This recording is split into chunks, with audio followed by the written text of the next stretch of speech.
You don't look black. That's what I thought. You don't look black, darling. You do not. I mean, you might be part of the tribe, but you ain't. But you don't look like you're part of the tribe. Like I said, I was born in Curacao, raised in Curacao. Yeah. I always thought it was right.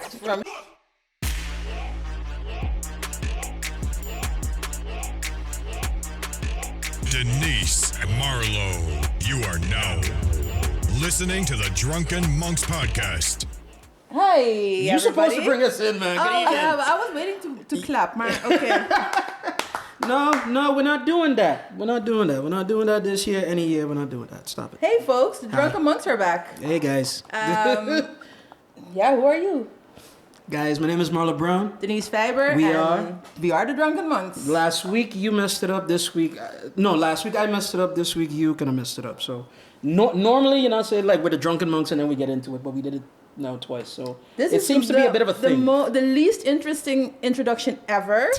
So let's cut to the chase. Yo. We're joined here by Andayé Tecla.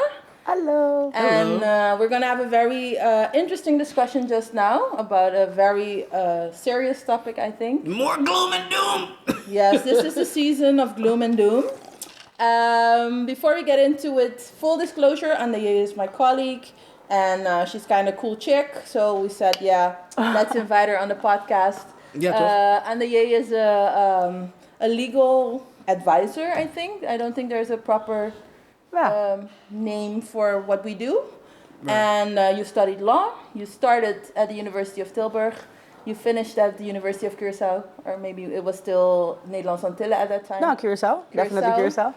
Worked for the government, both in Holland and here. And you're a mom of a very big son. 14 years old. Oh my goodness, 14 years old. Yeah, boy. You do a lot of things. You're very socially engaged, I think. And among the things that you do is you're volunteer for the Child First Foundation. What is Child First Foundation? The most amazing foundation in Curaçao, of course. Child First After mine, of course. Child First Foundation is the foundation that helps everybody remember that we have to put the children first.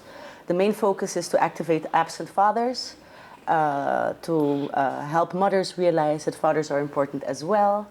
6 out of 10 children in Curaçao do not have a father registered on their birth certificate. What? It's an epidemic. Wait a minute, how many? 6 out of 10. God damn. Yeah. Okay, all right. So it's an epidemic of fatherlessness in our island with all the social consequences it brings. Right. So that's Child First Foundation. We create awareness on the importance of active fatherhood. There you go. Okay, so maybe the last segment we can talk a little bit about this. Because believe it or not, that's not the sad part that we're here to talk about, people. My goodness. Please bring us in and bring us home. Now, we invited Andayé because recently the Toeslagenaffaire, which is the Dutch child benefits scandal, I think we could the affair? Affair. Translate it like that, but when we say... It sounds nicer in Dutch, don't it? Yeah, we'll just say Toeslagenaffaire. Sounds horrible in both languages, but okay. But has been in news again. It is a scandal. Happened in Holland. Well, I thought from about 2013 until 2019, but Andayé was telling me it started earlier probably. And it was basically when the Dutch tax office just indiscriminately, discriminately, because it was very targeted,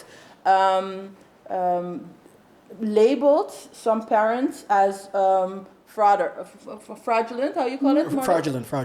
Yeah. Yeah, basically fraudeurs. Basically that Scammers. they had broken the law because under false pretenses they assumed that people were being able to receive or to in different types of funds for the subsidization of child care and different other aspects of parenthood and whatnot.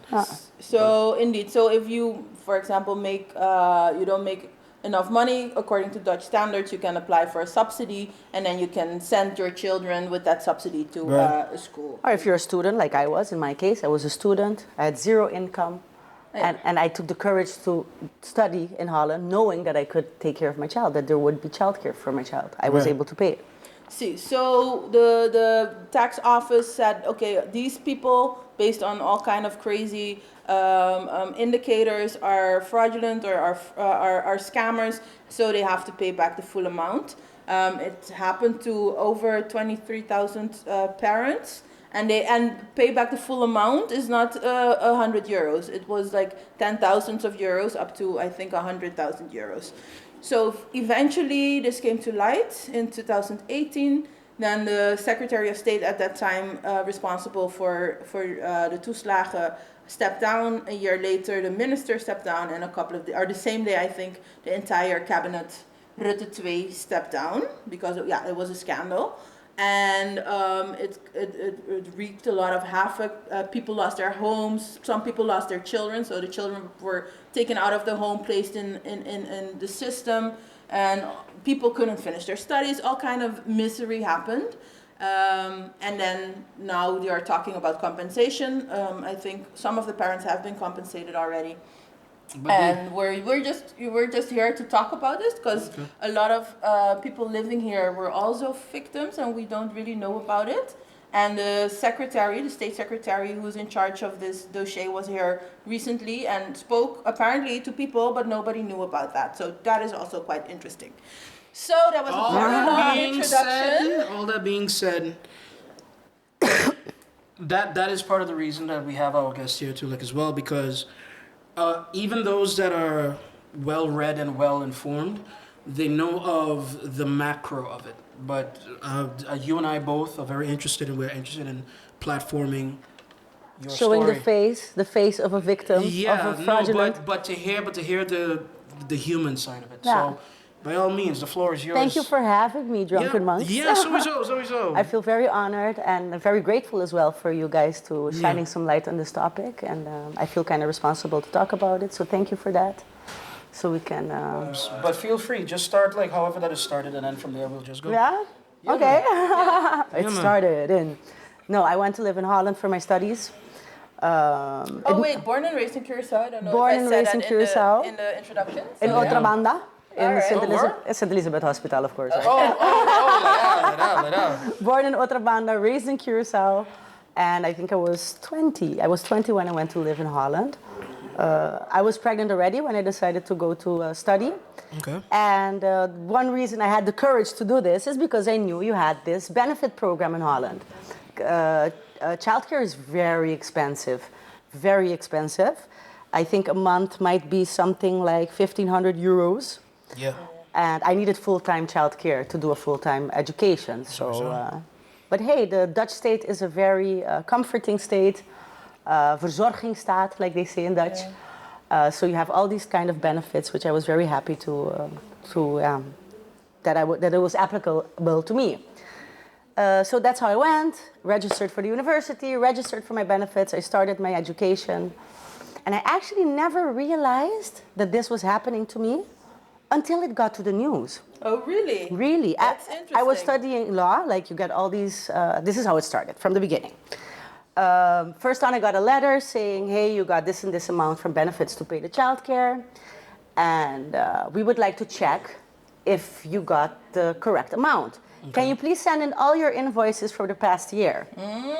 Sneaky beaky. No, it's okay. It's okay if they want to check. I mean, it's logisch. It's not wrong, right? You want to see? I mean, but wasn't it so that you had to send in the invoices every month or regularly? Yes. So in theory, they should have your information. Yeah.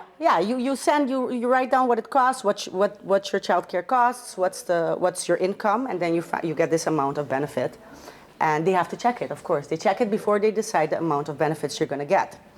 So at the end of the year, this letter came in, this blue letter, Belastingdienst Nederland. Can you please send all the invoices again?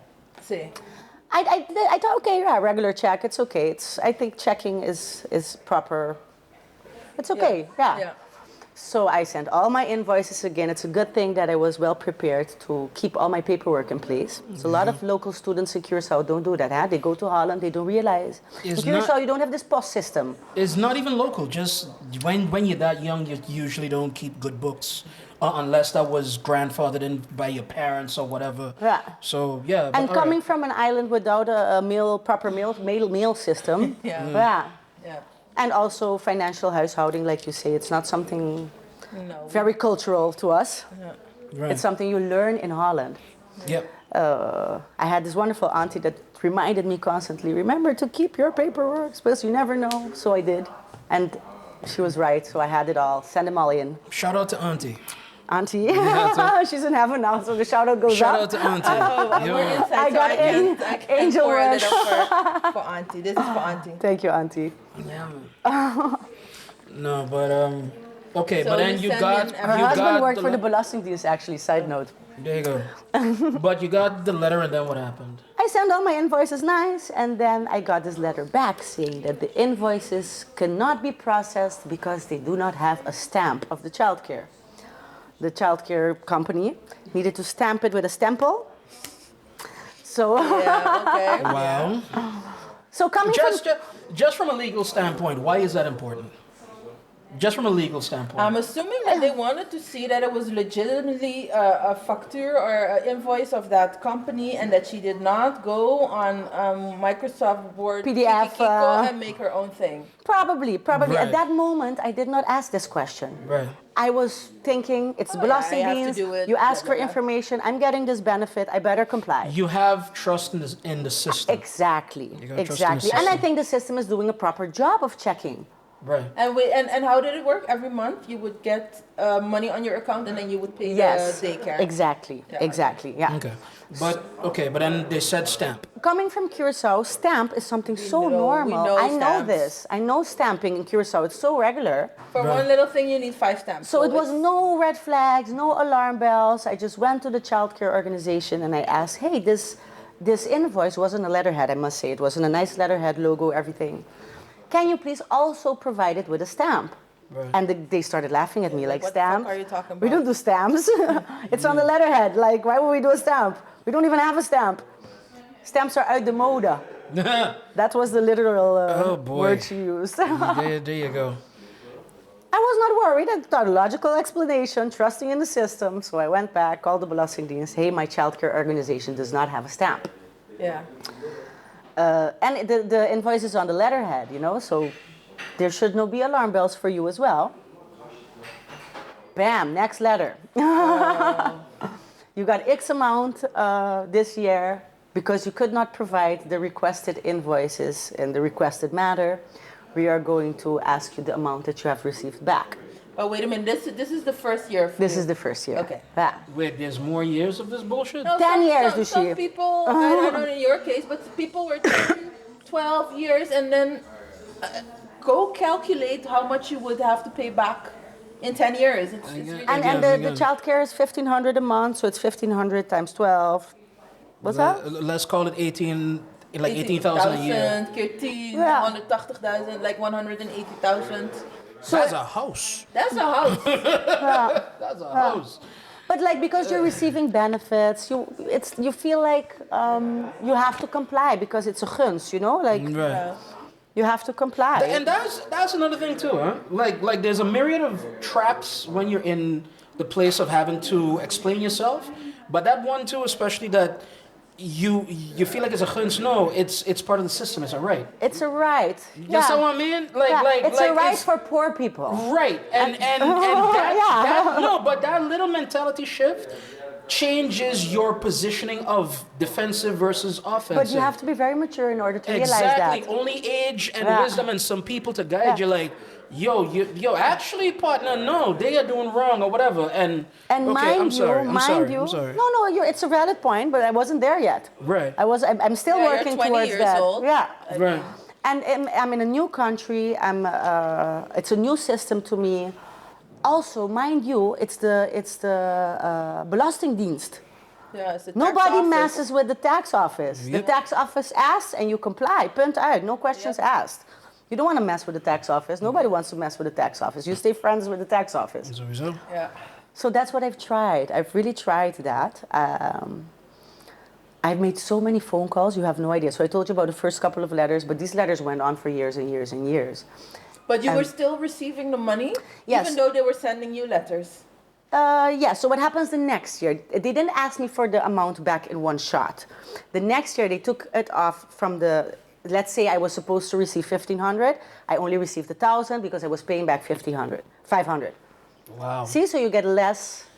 What does this mean for me in my life? This means that I have to find 500 euros somewhere. You have to work. Yeah. I didn't start working yet. I think I started working after the 4th year. I was there, 3rd, 4th year. Right.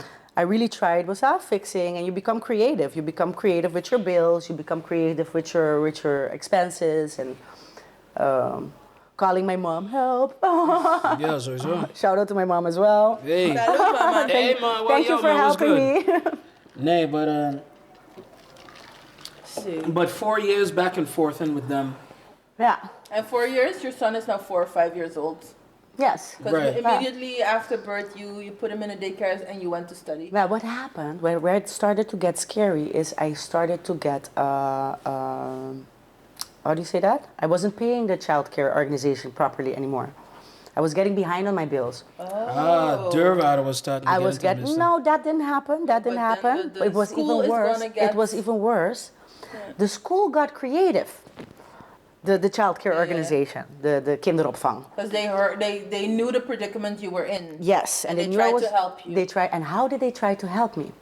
They went to the gemeente, to the municipality where I lived, and they said, "We're very worried about this parent Oh, no. because this parent has Oh, financial no. hardships, Oh, and no. she's a student." Oh, no. And we're very worried about her son. The son needs extra special care because the mother is under so much stress. Oh, no. And then we got melding. And they tried, what, this was trying to help? Yes.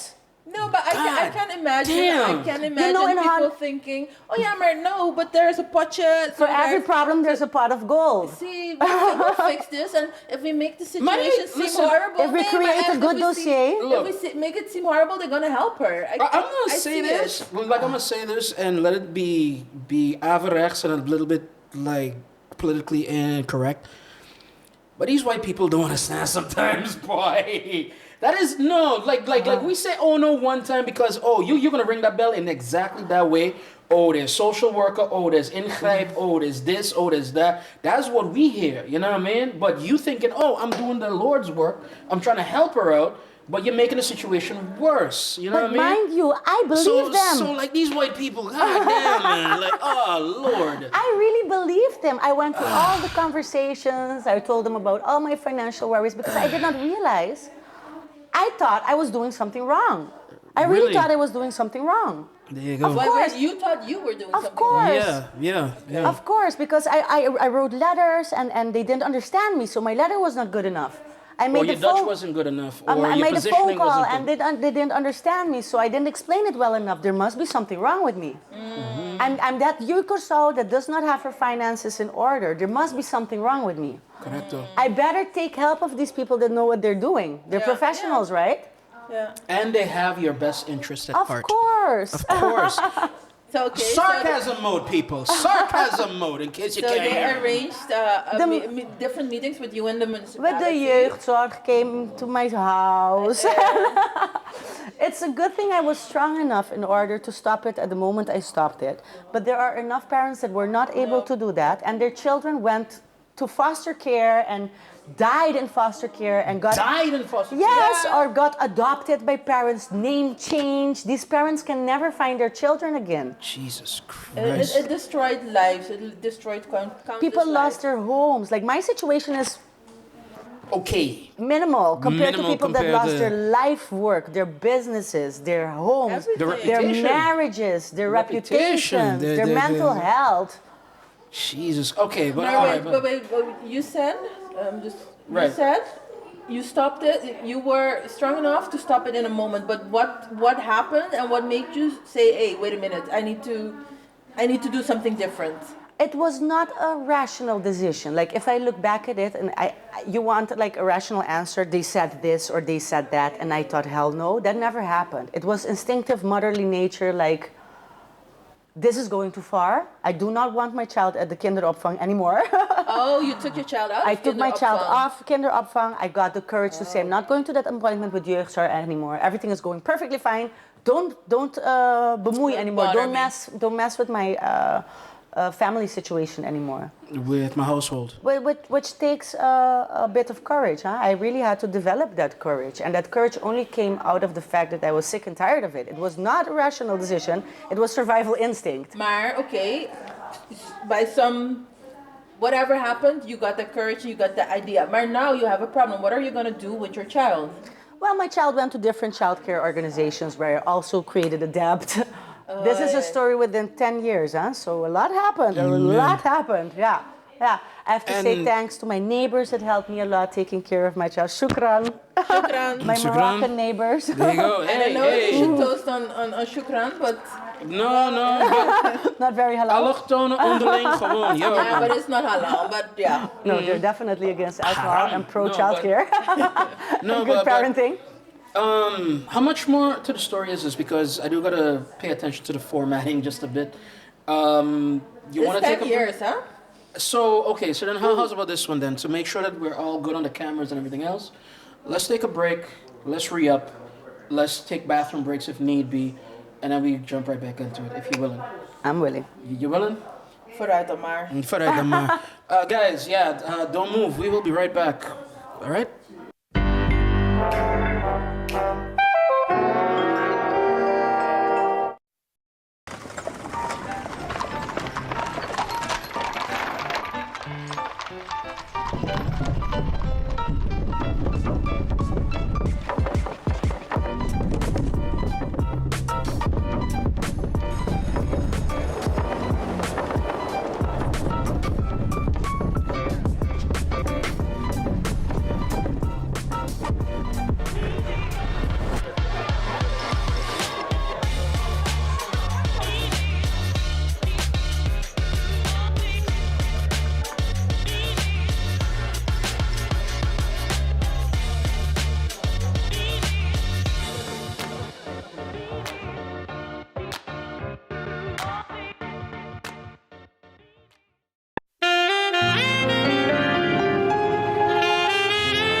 Yes, we're back. We are back. We are back. Everybody filled up? Yeah, man. Okay. We need booze for right. this one, boy. Salud. Hey, cheers. And what are we drinking, by the way? We forgot that on the last segment. Of course, we're drinking Annabay. With Andayé.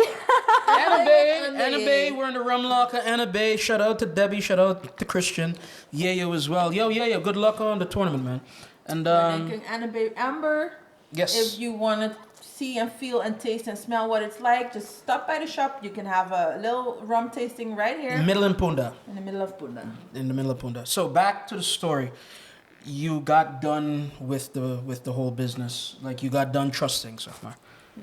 Yeah, we left off where you said you were... You asked me where did it stop? Yeah. Where did it stop? And then I came to realize it was not a rational decision. It stopped when I stopped trusting them, which is a hard thing for me. Imagine, I'm studying law. I appreciate the kingdom. I always say I'm a koninkrijksburger. I'm the one telling all the locals, no, let's not become independent. Being together, it's so important, the unity, and we have so much benefits from this beautiful kingdom. You have childcare benefits, remember? Right. I was that person. I still am that person. So at the moment I stopped trusting them, or I became more cautious about how I trusted them. Right. Or how I trusted it. I don't want to say them because it's not about the people, it's about the system. Yeah. I stopped trusting the system. Okay. And that's how it stopped. And practically that meant what?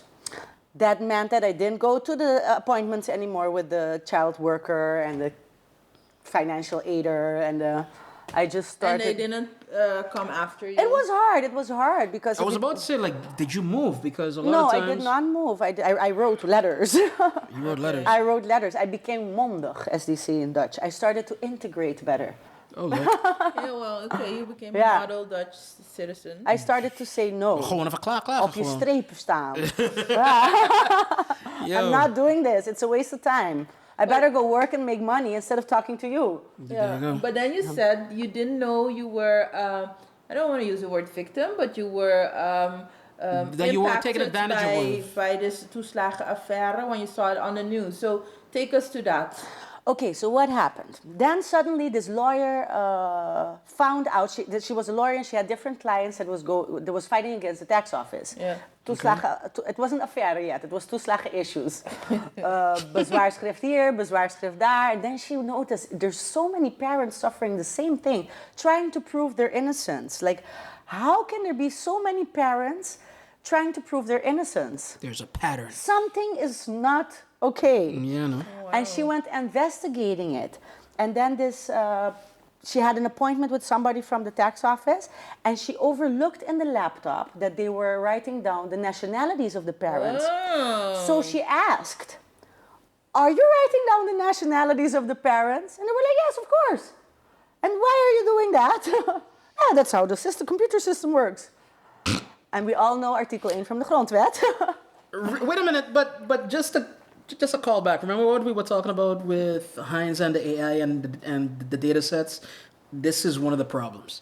And talking about AI data sets, Duo at this moment, the studiefinanciering, so the study financing Benefits. benefits Has their own organization, affair. is also now in hot waters because they are also accusing, surprisingly, mostly migrantenachtergrond students, so students who either their parents are foreigners or who themselves are foreigners, of being fraudulent again. And this is also because of the system. They're working with an AI algorithm. Right. But maar wie voedt de algorithm? Like, how can the algorithm know how to select? You have to insert information. You know what's beautiful about this AI algorithm thing we're analyzing as human beings now? You can see it.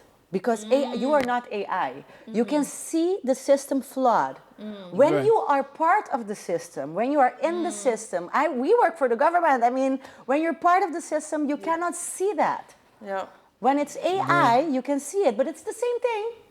Basically. It's flawed systems. No, but okay, but then you had that same lawyer that found out what the hell was going on, or No. This is how Okay. it popped up in the news. Right. So she went investigating. Peter R. de Vries, rest in peace. Kinda, yeah. Shout out. Yeah. And she realized there's a pattern indeed. And she went to court. She saw that court is not going to help her. She went to the media. She saw the media wasn't helping. And then she started writing to all the ministers and the staatssecretarissen until one Tweede Kamerlid took a grasp of the case and started asking questions. Pretty sure that they were in opposition. Exactly. Yeah. Wow. So yeah, the one time that opposition works, there you go. Boom. No, but then, which year was this that this? I don't know happened? the exact I year. think 2018. No. It's 17? definitely. Oh yeah. Okay. Yes. You're right. You're right. Yeah. And then was that the moment that were you back here already, or were you still? I was in back here. It's actually a neighbor of mine sent because she knew how many phone calls I've made. How I was so frustrated with the tax office because I was literate. I could write. I could talk. You studied law. I for study God's law. sakes. I can write a bezwaarschrift. You So know I what was- a bezwaarschrift I is. can understand the letters, unlike lots of people that make use of these benefits. Right. I understand the letters. I write back. I answer in time. I'm on point with my stuff. Right. I really was on point with my stuff, and yet I thought I was doing something wrong. Imagine that, huh? Yeah. Imagine that. This is a question I had from the last segment, but we didn't get to it. Was your growing knowledge in the law, did that embolden you as well towards? Wait a minute, like was that like part of the turning point of? Hey, me and my friends of the university, we were sitting around this letter with the four of us, like, what is this? Really?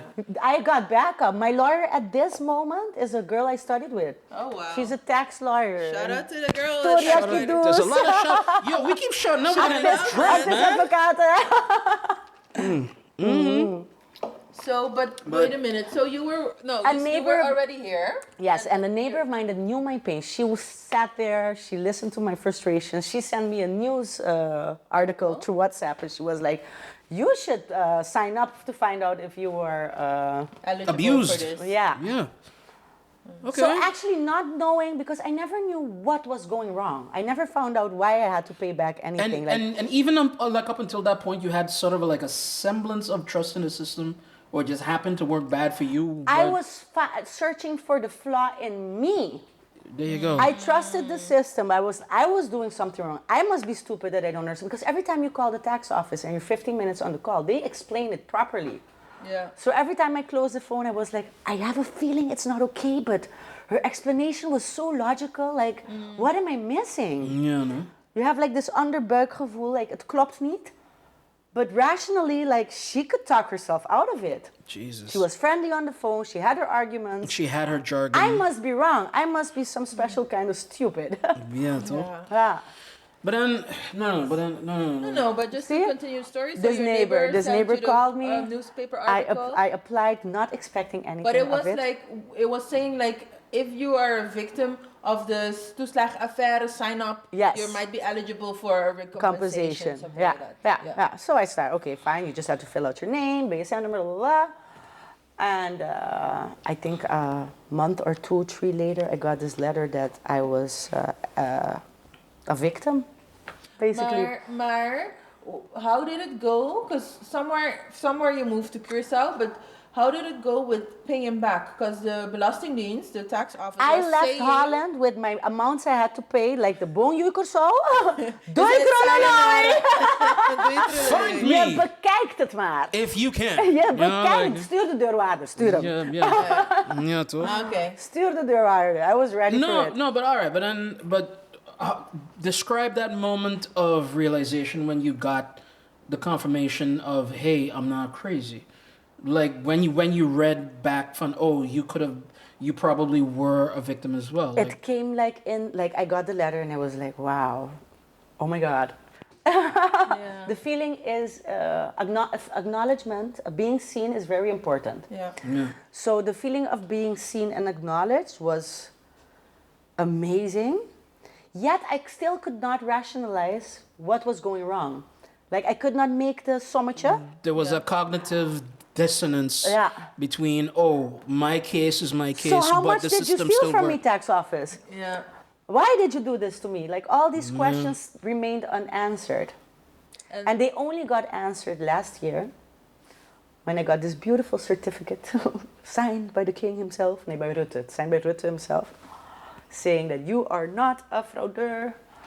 Did that mean something to you? Did that do something for you, for your psyche? At that moment, I did not have my diploma yet. And it looked like a very special document that I had to lijst in. And it was like, I didn't finish my education due to you guys. And if you want me to lijst in this, all I wanted was to lijst in my diploma. Yeah. So it was also, I was angry. Wait a minute, so because of the bullshit, you kind of left Nederland on frustration. Unfinished. Oh, word. I was not finished with my education. I did not say goodbye to my friends and family. Jesus I did not take the Christ. time. I did not take the time to clean up my house So properly. you just fled. 10 years basically. of my life, I left. Maar wait. So what happened? Christ. Dacht je van, fuck this all, I'm going back? Or dacht je, My I'm going auntie on would- vacation and then you never just My came auntie back? died. There's more factors, of course. There's more things that played Of parts. course. My auntie died. My mother got sick. I had a lot of debt in Holland. The walls were closing in on me. And I thought, what's life about? What am I doing with my life? But I mean, here? like, you're smiling now, but Jesus Christ, like, any rational person would feel a little weird about that. And did you lose sleep? Did you, like, was your... No, but I can imagine with that amount of pressure, or at least perceived pressure, when that you're under your so much regular pressure, life... you do not feel it. You only feel it when you the can pressure is breathe. taken Yes. You're in survival mode. You're in bampabai. You just want to make things work. When I'm under pressure, I'm just going to run harder, faster, better. Right. Trying to survive, make the best out of it. And it's only in retrospect that I've come to realize what was done to my life, actually. They stole 10 years of your life. Of my life, of my dreams, of my Or they stole hopes. at least a portion of it. Yeah. Because you still lived, you still went to birthday parties, you still did things. Yeah, and the experiences was nice. But I mean, it could have been that much better without all of that bullshit. and knowing that it's done to you. That's like if I screw up my life on my own, okay. Yeah. I do that sometimes as well. Maar, But if somebody screws it up for you, that hurts. And do they you give you the know? blame. Yeah. And they give you the blame. but did you figure out, because you said after whatever year you figured it out, why were you targeted? What made them the red flags? Okay, here hebben we een fraudeur. Okay, so after they told me, yes, indeed, you have been victimized, or how do you say that? You have been selected as fraudeur. Then the questions start arising. By why, you. how, By- yes, why, how, la, la, la. It took such a The long hell? time for me to get the answer. Of course, because they don't want to give up any kind of like, oh, mea culpa. What do you Oh, think? you should know. My lawyer asked for the documents, and they send you all the documents, but everything's Yeah, blacked black. out, so you cannot even figure it out by yourself. Of course I not. saw on the news because there was of course a lot of attention. People who had the dossiers, this thick. Elke pagina was white. Black, Every black. page was from top to bottom black. It Because- was blacked because- out for So it's privacy. slading doe. En papi bent why- is No, but, slading doe. but here's the thing though. We all speak the same language. We could read between the lines. That is a tactic to Not that they're hide. blacked out. Don't, I mean, No, but even that. But wait. Jokes is jokes, right? Jokes is jokes, and there's a pun there too, like as well. Like all of that is done so that they don't have to give the mea culpa fund. We were racist, First, you tell me you screwed up, and and what you do don't you want do? to tell me how I screwed up. Yeah, like That's you so know. rude. but Yeah. okay, so your lawyer Yeah. got all these blacked out pages, and then what? Yeah, so you keep asking and asking and asking and asking and asking, and after I got the certificate that I'm not a fraudeur, that's the moment I asked. That's the first time they really told me that they had marked me as fraudeur, and then I asked why, and they said because of discrimination. They said that. It went like this. They asked me, "Have you ever felt discriminated against?" And my answer Who was they? no. The tax office. The tax office asked. I have you continue this, but I want to put a like I'm coming back to this because I never felt discriminated. They always answered my letters correctly.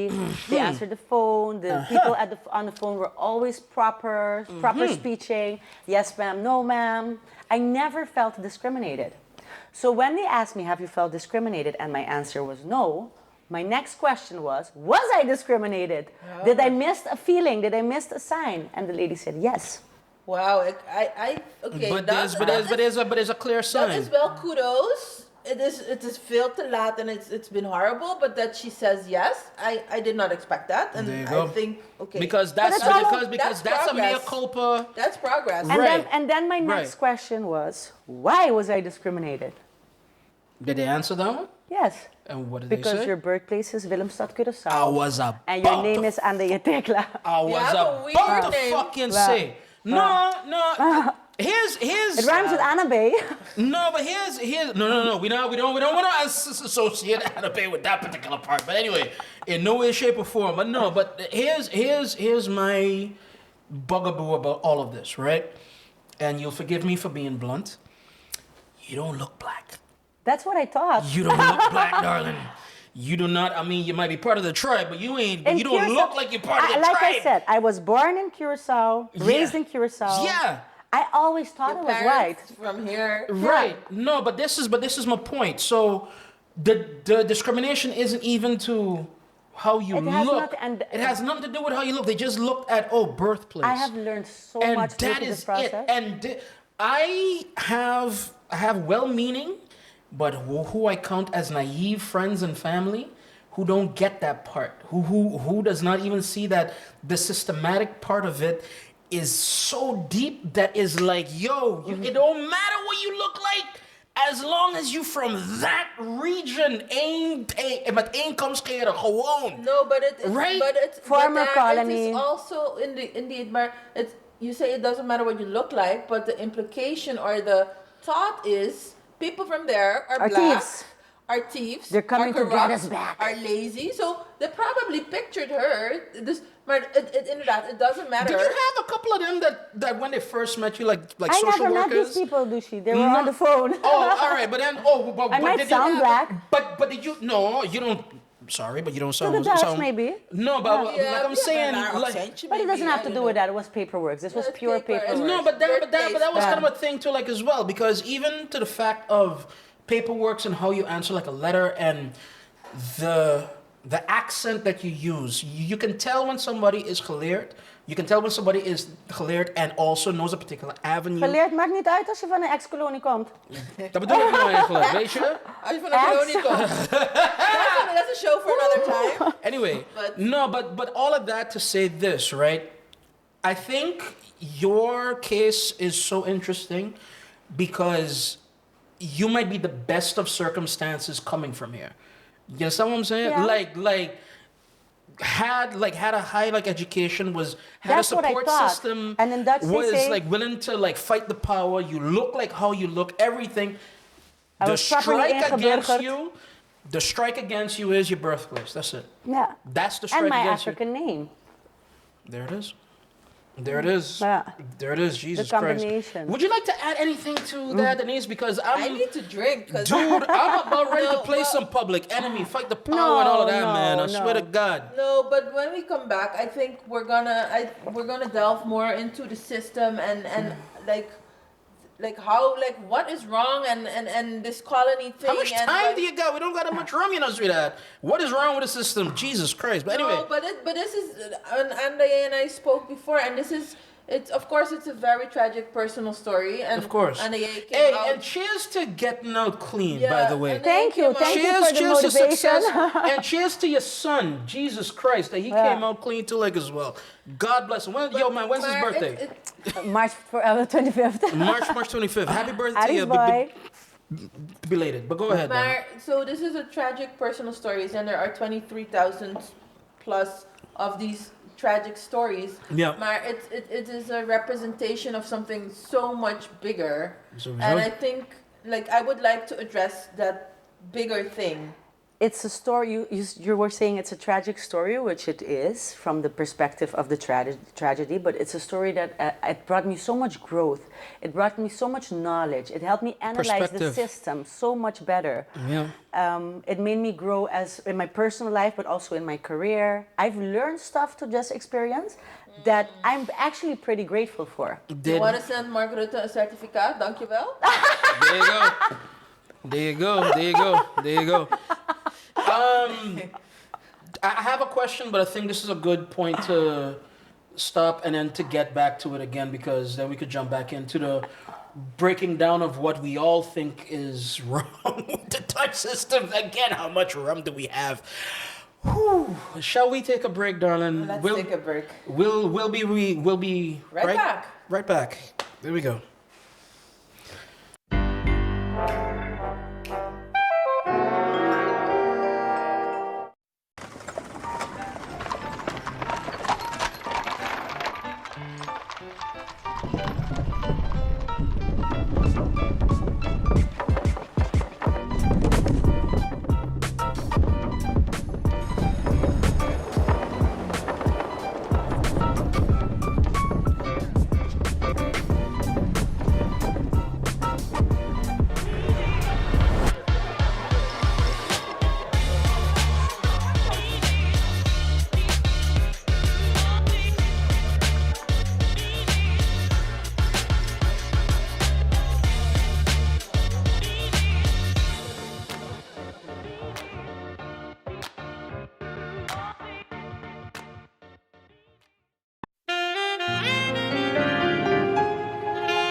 The fuck?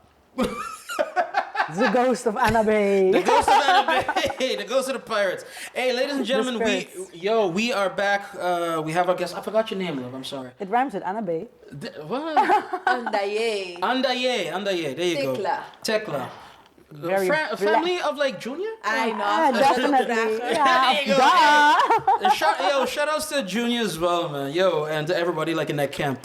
But we are back, Drunken Monks. We're here talking about Toeslagenaffaire, and now we're gonna try to take it out just a bit and to discuss, at least from a detached place, from an intellectual place, why all of this, why has this happened, and whatnot. And I won't get too deep into it. Usually I like to talk too much. Denise likes to talk too much. But we're giving the guest her moment to be able to explain her view. And so from your view as a lawyer as well, what do you think this happened to you and to everybody that it happened to, Sahmar? Why did this thing become a thing?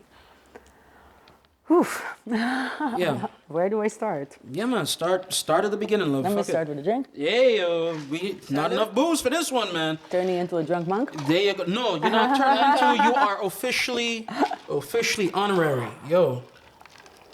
So, this experience, as tragic as it is, as it has impacted my life very negatively, it has also brought up knowledge and experience that I never realized I needed.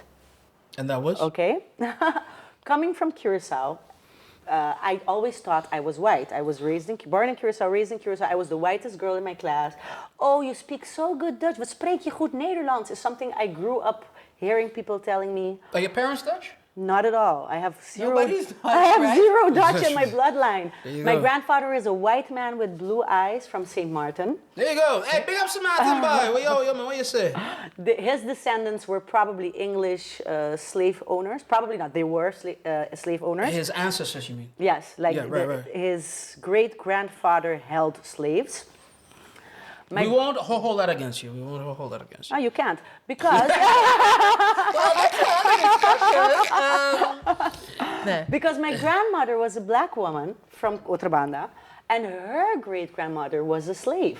There you go. So I come from the two. I can speak with authority On both. on my experience, of being legit a descendant of both sides of the story. Right. But then it's very interesting because during the break we were just discussing, and you said you thought you were white, but you have this line of black people also. So how does that compute, and what were your Het vogeltje experiences? zingt zoals die gebekt is, right? So I've always been told you speak good Dutch, your hair is kabay manteca, but in kabay fini, your hair is very straight. Butter hair.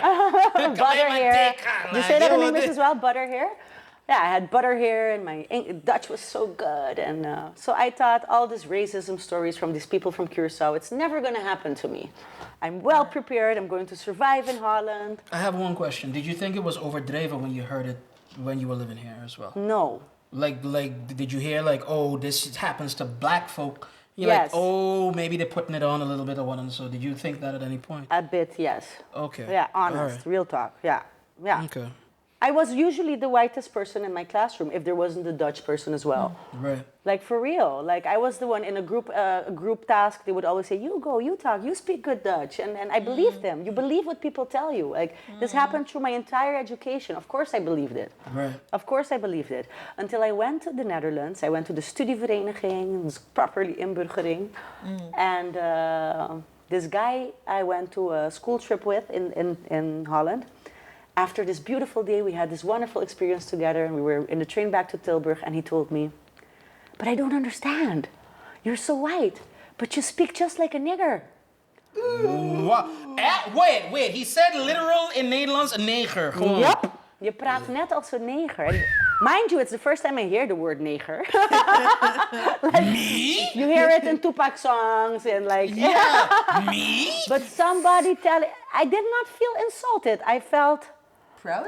No, actually, it's a good thing my mother taught me that if you do not know what to say nothing. Right. Note to self. I was in a shock when he said that because I'm not used to the word. Like, we don't do that in Curacao. And... Lest you get beat up or like get dealt with. yeah, it's not, you don't say things like that to people. Like, with that intonation as well. Like, hey, you're my nigga. Okay, that's something different. Right. But like, you spreekt net als een neger. Oef. Yeah. So I took a deep breath and I thought about what I'm supposed to say. Shout out to my auntie in heaven who told me to always be atrem. And then my answer to him was, and that's the first time I realized that, but I am a nigger. That's the first time I realized that. Really? I am. I halafunchi as the best. Have you seen me ever dance tambour? I can dance tambour. She can dance the You shake your ass. So Sure do. to answer your question, I have this both heritages in my system. Right. I have always associated myself way better with my grandmother's heritage than with my grandfather's heritage. Of course, I was proud of my grandmother's heritage. I was never proud of my grandfather's heritage. There you go. So Okay, that's but the moment I realized, hey, I might be not as white as I thought I am. okay, but then to bring it a little central again or whatnot. So you have this self kind of realization where just anecdotally bumping into certain walls in Holland and whatnot. Given all that you've been through, given that new perspective, given your analytical for being able to have gone to school and whatnot and so, Can you pinpoint what like part of the problem is, or like for your perspective, how the Toeslagenaffaire became a thing as it is, I so feel grand scale? even, that's not, even more zoomed out, but I'll take it just a step. I've come to realize now that one of the reasons this could have dragged so far in my specific Toeslagenaffaire case is because I always thought I was the problem. I always felt like the underdog from the Belastingdienst, the underdog to the Dutch. Right. This insecurity I had, I didn't explain myself properly. My letter was not good enough. All these insecurities I was dealing with. And when that was facing the natural Dutch. for growing up here. I did not know that, but now I do. Like that was natural for growing up here because The colonizer. right. For like just living here. For just living The colonizer must be right. Yeah. There you go. All right. Break it down. I must be wrong. Break it down. Break it I down. must Jesus be wrong. Christ, break it down. It's a difficult right and I'm wrong. That was your realization. thought. Yeah. Okay, So but now what do you think now? What do you think now? Like, what do you think? Now I realize, now that I'm able to zoom out and I have this legal education and I can analyze the system, I can put it in a historical perspective, I realize this Dutch state has a track record of systematical racism Sowieso. embedded in it. It's so much. Explain. It's so much Break like it down, break it down, analyze break it history. Analyze history, right? We start with slavery, which is the one that speaks the most to me. Like they have made a system. They have made their whole entire nation on the backs of black people. Right. Like it was the most normal thing to discriminate. They made money off discrimination. Black and brown people, yeah. See, racism, yeah. And being in the right as well to put other races down in order to grow. Justified. Justify, yeah. Not just racism, but it's right in their head. They were able to twist and turn themselves It's so within normal. reason to be able to say, but okay. even up to now it's a long time ago. But when we were studying, Balkenende, the toenmalige premier, the prime minister at that time, had the balls to say, "I'm proud of the VOC mentaliteit. I'm proud Was it of Balkenende the." of Rutte? No, it was Balkenende. See. VOC is what? Of the Verenigd Oost-Indische Compagnie, so The mentality? the East Indian Company, the company that the piraten, the pirates that actually looted Indonesia and the eastern part of the world, where they Right. were colonizing and they were looting and wreaking havoc. That business, yeah, you The should first multinational of the world. So they plundered the entire eastern part of the Dutch colonies, and then a prime minister thinks it's in its place and is proud of that mentality because he wanted to say, like, we the Dutch, we are Business-oriented. entrepreneurial, we are moedig, we are ontdekkingsreich, We go out there. The romanticized version of what that was. Maar wat betekent dat eigenlijk? Voor It een means ander. you killed people, you stole things, You raped natural people too. resources, Let's not forget that you part. ruined a country. You actually robbed an entire people of development. Yep. En dan, maar you only see de grachtenpanden in Amsterdam, and you see the A wealth. good economy, a beautiful shell company on the backs of Nigerians, Yep. a proud VOC mentaliteit on the backs of other people, like Holland, the Dutch kingdom, which we are a part of, has a track record of becoming greater and better over the backs of others. Yeah. This is So we were mentioning the examples. You have Right. the Indonesiërs, de Molukken, de slavernij, de Toeslagenaffaire, de Groningen gaswinning. The Dutch are so good at becoming better on the backs of others. right. Maar wait, do you think, because slavery is another ball game. But if we look at recent history, let's take the Groningen gaswinning. So they're drilling for gas in the northern province Groningen, and it's causing all kinds of earthquakes, and so houses are being destroyed, and at first the state didn't want to recognize, and they were saying the people were just harassing, complaining, they shouldn't get any recompensation, whatever. Now it's changing, I think. But okay, we're talking about Groningen gaswinning. We're talking about Toeslagenaffaire. We're talking about this duo thing from the studiefinanciering, which is now coming up. Do you think it's a deliberate action, Or do you think, it's not? You use the word deliberate, and I wonder if people are conscious about it, because if it's deliberate action, people are supposed to be conscious about it, right? I believe in certain automatisms and patterns that people are not conscious about. I truly do not believe that there are people sitting at the Belastingdienst at the tax office saying, let's get them. Okay, so that's where I would disagree with you. You think so? Interesting. That's More with where Andayé on this. that's where I would disagree Everybody with you. thinks they're good. Everybody thinks they're No, right. nah. Even Hitler thought he was doing the right thing. Everybody works from a certain point of view that doing the right thing.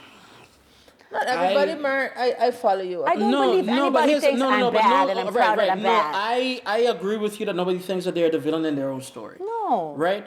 But I do think, or rather, reason tells me that there's at least one person with the ability to make decisions, with the ability to be able to look at something and has the power, the juice to be able to change history just a bit. I think that maybe not evil mustache twirling hand. Let's get him. Blind spot. Not even blind spot. No, that's just collateral damage. And these people are not worth a damn to me in my bias anyway. And so thusly, we gaan gewoon even naar voren. I hope you're wrong. I hope I'm wrong too, but...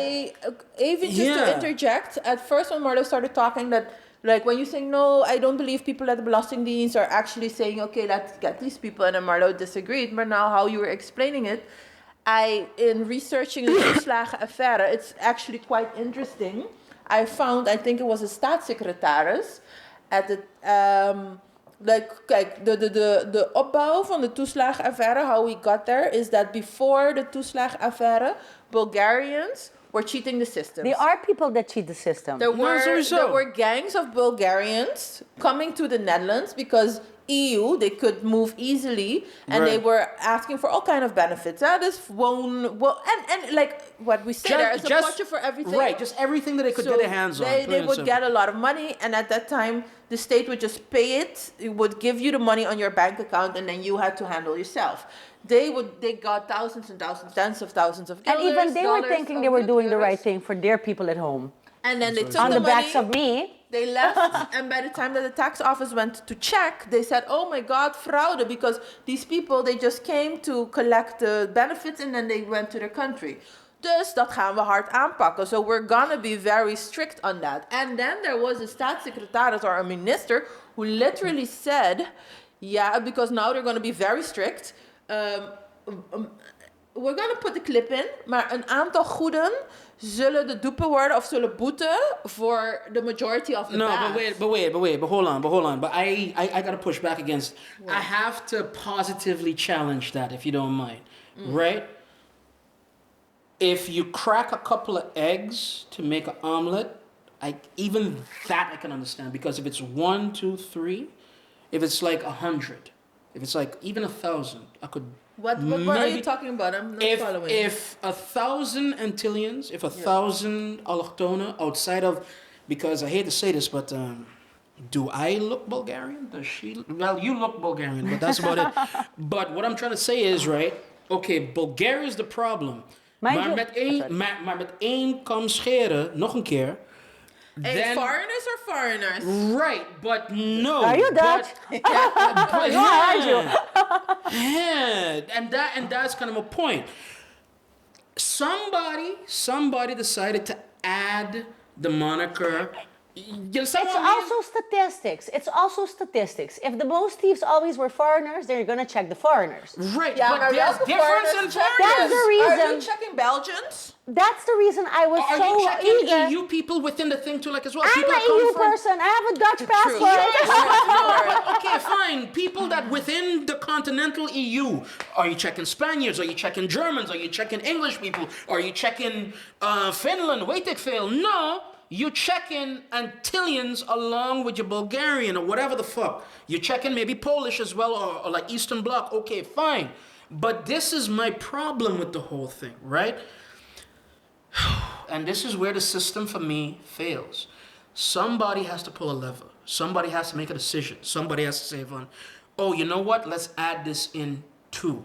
You know what? I've always had a neiging van, ik denk van de Antillianen doen het ook. It's statistics. It's statistics. Maar, Yeah, it's but statistics, but inderdaad, if you go and check only, and Marlo made this point before many times, if you only check a certain group, of course the statistics are going to show that that group is whatever you're looking for. The spelt, you guys know the spelt? Like this parody the news? satirical Yeah. They had about the Toeslagenaffaire, they said something like, it is proven that the unchecked people never stole. I translated it. Yeah. Which is, by the way, how many Toeslagenaffaire people were echt pure Nederlander? I don't know the numbers, but they exist. They exist. Yeah. But proportion. But right? I don't know the numbers. But if we look at the duo thing, the studiefinanciering that came out like yesterday, Right.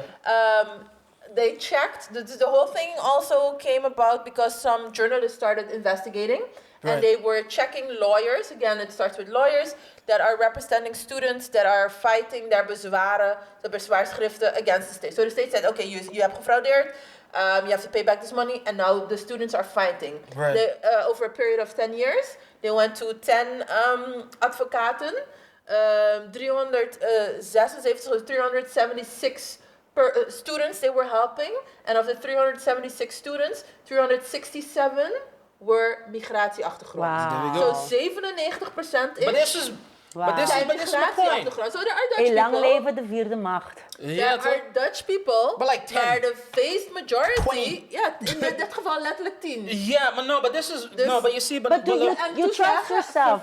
verwacht ik hetzelfde een beetje. No, but listen. Look, I think here, knowing you, me and you were friends for a long time, hearing your story, I think out of the three of us, I have the most cynicism towards the system. And the baseline for me, and I'll say this to the camera, to everybody, and whatnot, I believe in the system. I believe if done well. If done well, without bias, without whatever, the system is supposed to work. I believe in meritocracy. I believe in checks and balances. I believe in all that shit. But the human part of it, knowing how the sausage is made, knowing how policy is made. You guys work in government. How policy is made, and it takes one minister or one person to be like, you know what? We're gonna do this now instead of that. And it doesn't have to be a racial bias. It could be a bias. It could be a religious bias. It could be a sexist bias. It could be whatever bias. But today, we're gonna do this way. And you, as a policy writer for or advisor towards that particular minister, you have to make his vision happen or her vision happen. That for me is the Vulcan. You want to react, but I want to react. Okay, Yeah, no, man, you go first. go ahead. It's your podcast. Yeah, man, go ahead. You make it seem that it's one person, maar it's. I agree with Andayé. It's a whole system, and it's an aaneenschakeling. So it's a linking of different people, events that all come together. Op ongelukkige wijze, so unfortunate ways of things linking together. Because in this whole Toeslagenaffaire, there were civil servants who said, wait a minute, this is not right. Wait a minute, this can't happen. Things are going But they are wrong. also But they were stuck in in the minority, system. weren't they? How are you going to your boss and saying, hey, you're doing something wrong? That's so hard. Yeah, so we have this beautiful system we designed, dankjewel Montesquieu, with different powers that have to check each other out. And the system only works, I believe, or I hope, and I wish to believe that the system will work if everybody plays their part properly. Right. Okay? So je hebt de rechterlijke macht, het bestuur, het parlement, de journalistiek, for which I'm very grateful for this podcast. That's what I was saying. I'm very grateful. Be sure to share and let people subscribe. I will, definitely. Thumbs up, like, abonneer, klik op het belletje. Thank you. We're not journalists, but we like to, give our 2 cents. Yeah. Yeah, man, and but go ahead. critical people are always necessary. Be critical in whatever you're doing. Be critical when you're a client of the system, when you're producing the system, when you're checking the system, when you're making a podcast. Be consciente. Yeah, Be conscious. Yes. conscious Be in conscious, be everything you conscious. do. Realize that you have certain biases. Realize that you have certain flaws. And work with them. Learn the lessons you have to learn. Keep an open mind. Realize that you're in a bubble. But See? if you say, okay, learn what you have to learn, and I think that is a very important point, that don't put too much pressure on yourself, because it's a process. So you grow, as you grow, you will gain insights. And maybe we can go back to an incident, because you were telling us Actually, the whole Toeslagenaffaire came to, like that we were talking about it. Well, Andayé once mentioned it at work, and she explained something about it, and then Embrace your aha moments. yes.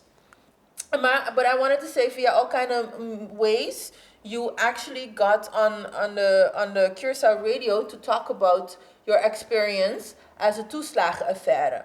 And you were just mentioning about conscious and unconscious and bias and things. And you also had a realization, but only afterwards. Exactly. It always comes afterwards. Like with the Toesla, I always thought I was white. Aha. Somebody helped me to realize that it's not so. Right. I always thought that Culturally white. Culturally white. Yeah. Right. I always thought that I spreek goed Nederlands. Until somebody told me I talk like a nigger. Aha, I got an aha moment. And you have to embrace these aha moments. I always thought that racism was color-oriented. Right. I thought when they discriminate you, it's because of your color, but it can also be because of your name or your birthplace. Aha moment. And you have to, as a humanity, you have to embrace those aha moments. And this time I was interviewed at a radio station. I received this wonderful aha moment again. So this guy interviewed me about the Toeslagenaffaire, like you guys are doing now, like we're talking about now. And after the whole session, I think it took like 8 to 10 minutes, he complimented me, he told me, I was expecting a whole lot of rage towards the tax office, like angry. I thought you would be angry and you would throw in some words in papiamento that the Dutch audience would never understand. No. That's what he meant. By now, they understand. That's what he meant. That was what he was expecting. Just an angry black Probably woman, huh? because that reaction would have been way more logical. Sowieso. Yeah, Sowieso. way more expected, but it's a good thing I'm a person that can analyze the situation from a distance. But when he said that he was expecting me to be like, "Ah, rah, rah, rah, rah, rah, rah," I received that as a compliment. You received that as a compliment? I received it as a compliment that I did not react like that. While he was expecting that reaction, while that reaction was way more to place. Yeah, And I received it as a compliment for being calm and collected when somebody does something so wrong, ruined my life, basically. Yeah. It stole years from you. Yeah. Let us put it in the I correct was context. so respectful years. towards the injustice. Right. And I received it as a compliment for being to suck up the shit properly. See? And You are a good little soldier. a good little victim. Yeah. And He was a good victim. He was. Afterwards. By the way, down with the patriarchy, because that's another thing too as well. Huh? You can't be a good little victim as a woman. Like, or rather, that's expected from you. You as should well. be a good little Yeah, victim. you should be a good little victim. Down with the patriarchy. Woman, I gotta stop giving you the cues now, man. You gotta figure it out yourself. What the fuck are you doing, man? You can't have a man give you the cue for down for the patriarch. What the fuck are you doing? It's going good. It's good. I like it. Name on. So you. So what happened once you realized that? Yeah. See, so after the interview, I listened to the opname, and I realized that I took it as a compliment. I took this as a compliment. I took his racism, actually, because he was expecting an angry black woman, which I wasn't. And I was like, hey, thank you. I know I'm not one. A caveat. Do you think that he did it on purpose? No, it's unbiased. Like it was just a. Not at all. Like it was just a thing that it just clicks for him, and I thought you was But gonna be that. that's the same thing. Like all my life, especially in the Netherlands, but also here when I meet Dutch people, Right. They tell me, "Wow, jij spreekt echt goed Nederlands." And in the beginning, I took it as a compliment. And the people, it's not like it is unbiased.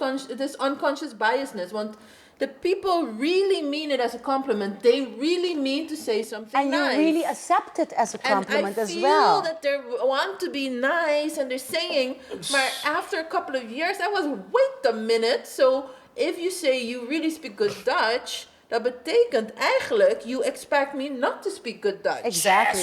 And what does it mean? Why shouldn't I be able to speak good Dutch? So they're coming of a place of disinformation. Yeah. I was coming from a place of disinformation. No, but let's break down the disinformation just for one thing, because I this is my point. Damn it in hell, there's a moralization to speaking good Dutch. There's a moralization for being civilized, quote unquote. There's a moralization for adjusting to inburgering and whatnot. So, inburgering good, your local stuff bad. That's the implication. You know what I mean? Let me just amen and God bless that one. But that's why I was already loud, but I'm loud on purpose now. I'm loud and I'm black and I'm proud. All that shit on purpose because they give you the demonization out the box van hij is al luidruchtig en bombastic.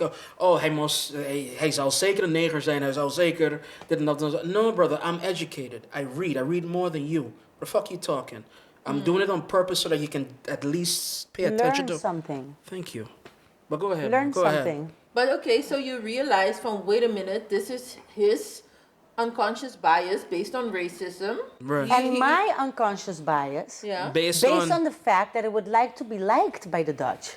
Amen. Yeah, that is also our, like, I always think the colonial experiment has succeeded. And it is succeeding. Mm-hmm.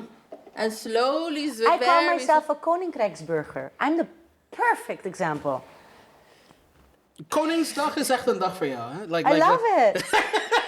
Oranged out. I love the royal house. Like, I Oranged can out. tell you the names of the tiaras. Like, next level royal lover. I didn't even know that the I didn't even know they had names, nigga. What the fuck you talking? Yo, that is Maxima. That is Wilhelmina. So indeed, successful colonization is not a... No, but okay. So then here's a aha broader... moment. I have a aha moment again. Okay, No. wait. Check aha moment and then Marlo. That I am Please. successfully colonized, probably. Oh, yeah, okay. Yeah.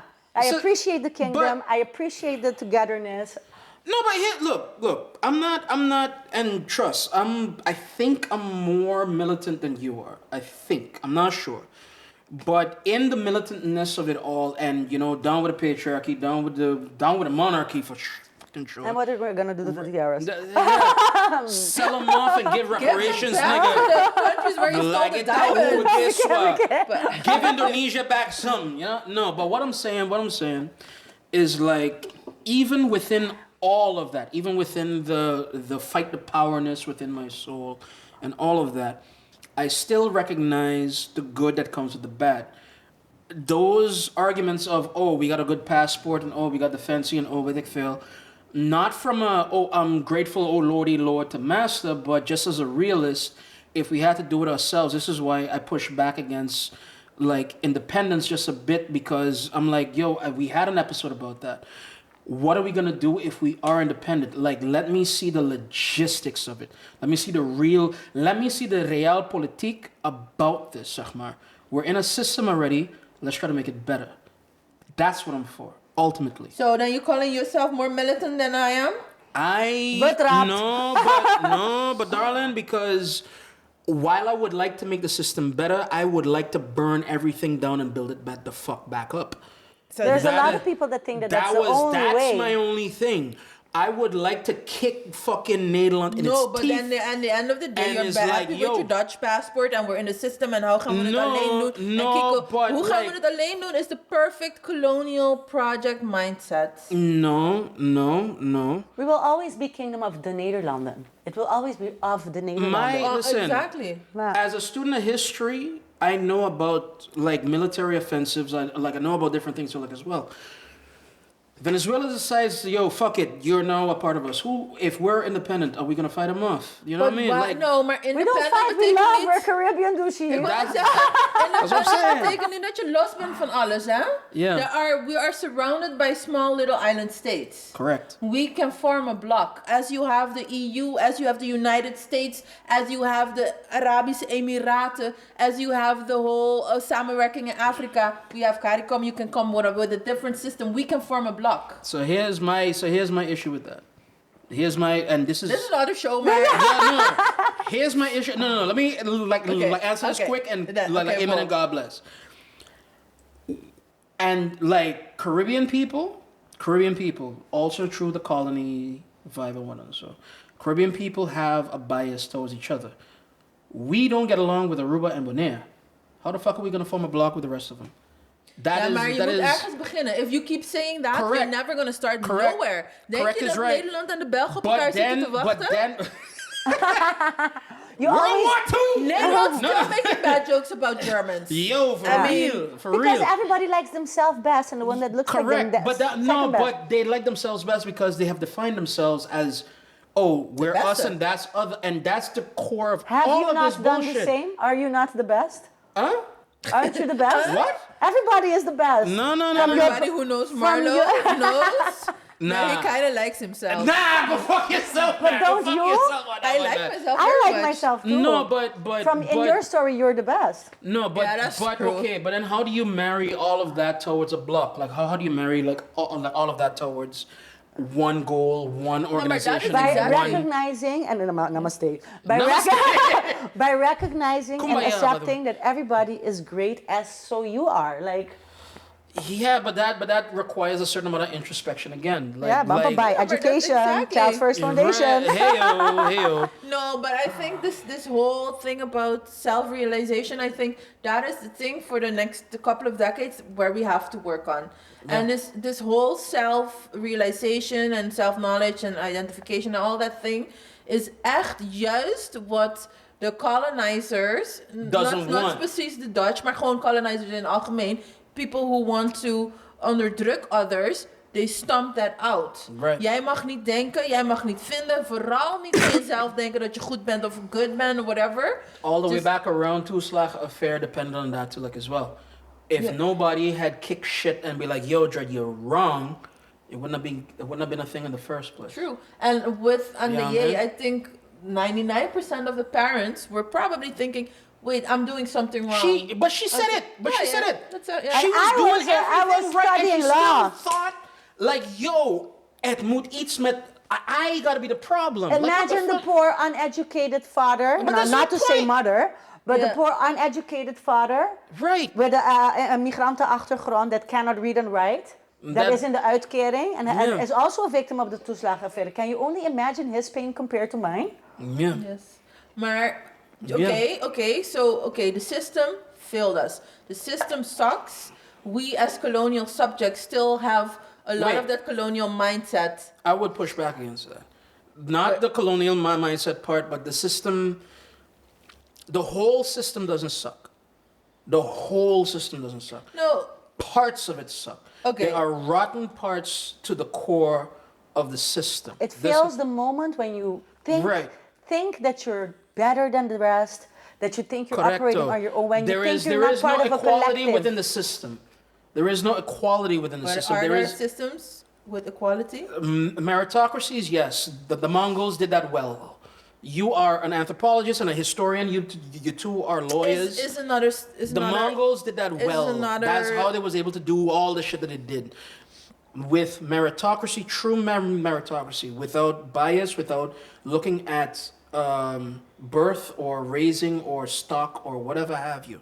If you look at just personally, like, oh, this person does this and this person does that, you can have that moment, and you can have that moment from, oh, the statistics are showing me this, but let me just take let me take a closer lens to every individual case from there's a propensity in this maar group. even in the Is that person doing the thing? Yeah, man, go ahead. Nee, go maar ahead, go ahead. even within, maar that was not a point I wanted to make, maar even to react, even within a meritocracy, there is ongelijkheid, because you are born in ongelijkheid. Right. Like, I come from a family, both of my parents studied, there were books all around when I was growing up, I had everything at my disposal to become a perfect student. Right. I had all the opportunities. I went to Another museum, shout out to your parents. Yeah, yo. Pops, moms, thanks. Yo. Maar salute to that. For sure.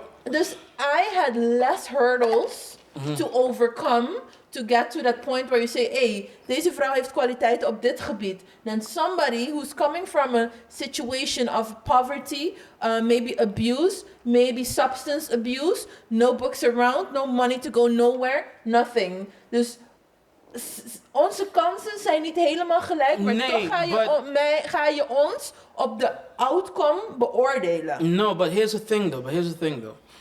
And you'll forgive me for my anecdotes then as well. And this will be my last thing before you guys can finish it off. My personal experience is in spite of your circumstances, you shine. That is how, and not just me. That's my mother. That's family. There are people, friends. yes. No, not people. That always proves itself, because mediocrity also proves itself in spite of the chances. You have people that have all the chances in the world but never amount to shit. That never do shit. That never.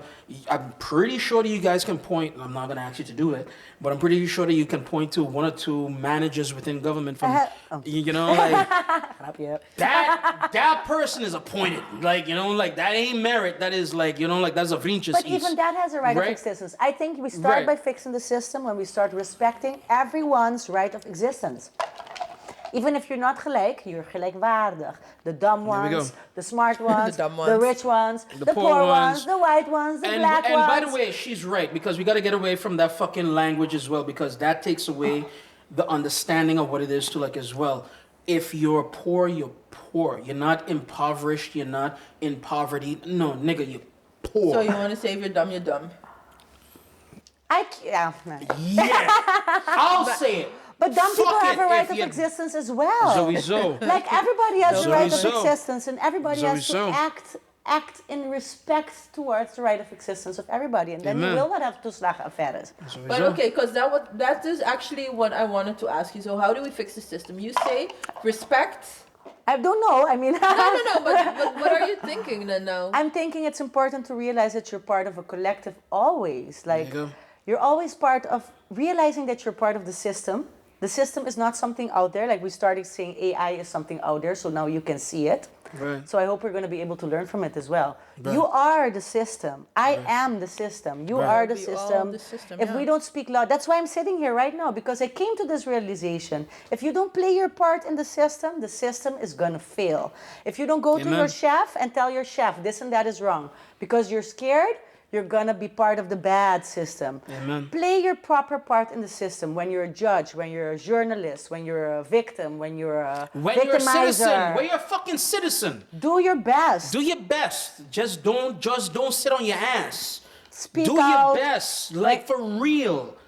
And out of love. Like don't go if you're too angry, they won't listen, you know? Play your part out of love. I think that's the way you fix the system. I think we should drink on that. Play your part. I don't gotta drink no more, but fuck it. Let's go. Hey, Andayé, thanks so much for being here and shining light on this very important topic. I think actually the conversation ain't done, but this episode is.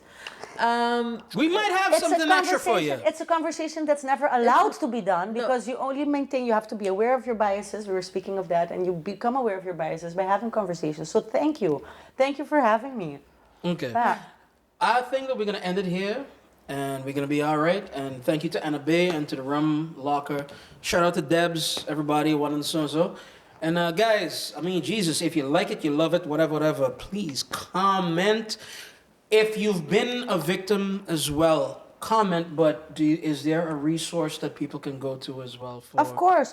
You can Google Toeslagenaffaire aanmelden. Like, I aanmeld myself.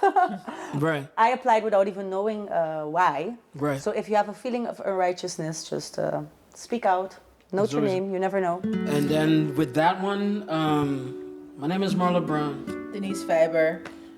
Andayé Tecla. Here we go. Namaste. And us three, honorary monk people. Us three, we were... The Drunken Monks. Drunken Monks. And forever be the Drunken Monks. Amen.